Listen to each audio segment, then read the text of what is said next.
Are you constantly feeling bloated after meals, uncomfortable and gassy no matter what you do? Well, maybe your gut is trying to tell you something. Your gut plays a very important role, not in just your mood, but also your anxiety, your depression. Everything is controlled by the millions of gut microbes that stay in your stomach. So your gut plays a much more important role than people think. Hello, this is Fit Chef, your fit guide to a fit life.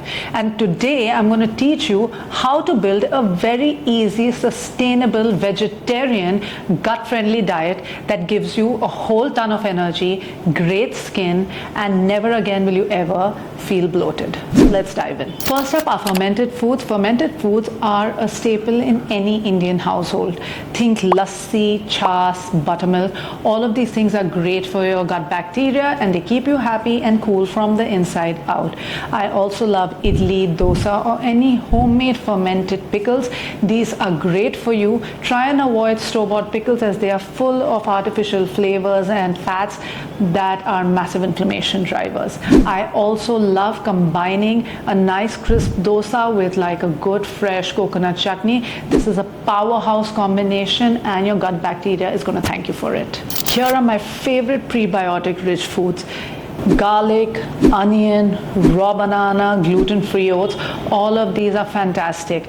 Garlic and onion is a staple in any Indian household, in any Indian sabji, in all kinds of Indian cooking, and why should it not be? Because it is fantastic for your stomach and for your gut. Next up are high fiber vegetables and fruits. One of the staples in my parents' house is a carrot, beetroot and cabbage salad, and the amount of fiber in that little bowl of salad is going to take you a long way. Anything red and purple in color generally is really good for your gut. So whether it is blueberries, whether it is beetroot, or whether it is brinjal or those little jamuns, all of these things are great for your gut. Next up we have whole grains and millets. Always remember that whole grains and millets are high in calories, so quantity is something that you have to consider when you're consuming them. However, they play a fantastic role in your gut health. If you're going to be eating whole wheat rotis, then it's important for it to be an organic atta from a trusted source, but otherwise you could go for alternatives like millets or quinoa, or like I said, gluten-free oats are also fantastic for your gut health. Next up are spices. This is where the magic happens. Indian spices are full of gut healing properties. Think about cumin, turmeric, carom seeds. All of these things sometimes when you can boil and have as a tea is going to give you relief from bloating and just indigestion in general. But having these included in your daily cooking, even asafoetida, that is something very commonly used in South Indian cooking, is fantastic for your digestion. Now here's a little myth I'd like to bust. Most people who have a lot of indigestion tend to feel that if they have lemon first thing in the morning, it's going to make matters worse.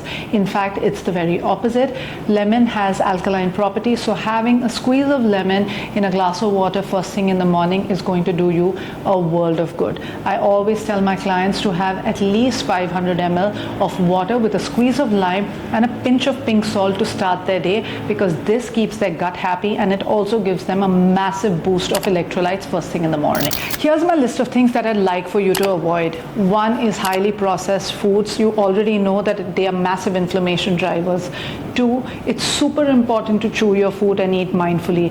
Try to avoid watching television or being on your iPad or iPhone while you're eating, because you lose track of what you're doing and you tend to eat fast and then it causes bloating. 3, it's important to have a good enough gap between your dinner and your sleep time. 2.5 to 3 hours is ideal, which means you also need to avoid late night snacking, because that's not going to do you any good. Another thing that people tend to not take notice of is their caffeine intake.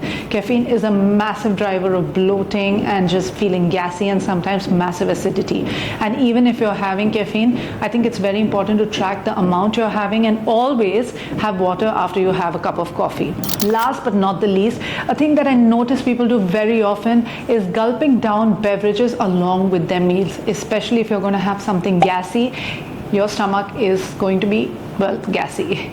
So avoid having beverages with your meals. If you're having something, let it be water, and just small sips here or there should be okay. But generally, post your meals, give your body a little bit of a gap before you start to consume anything again. Last but not the least, I always tell all my clients to walk for 10 to 15 minutes after their meals. Truly, this is a really small step, but a very big game changer. Try it out, because I promise you, you will not regret it. Incorporating some simple yoga poses like Vajrasana and Pavan Muktasana in your daily movement can really help you with your digestion. If you like this video, then don't forget to like, share and comment your favorite Indian gut-friendly dishes in the comments below. I'd love to know what you think. And subscribe for a lot more fun recipes and tips and tricks with an Indian twist. Until the next time, this is Fit Chef saying bye.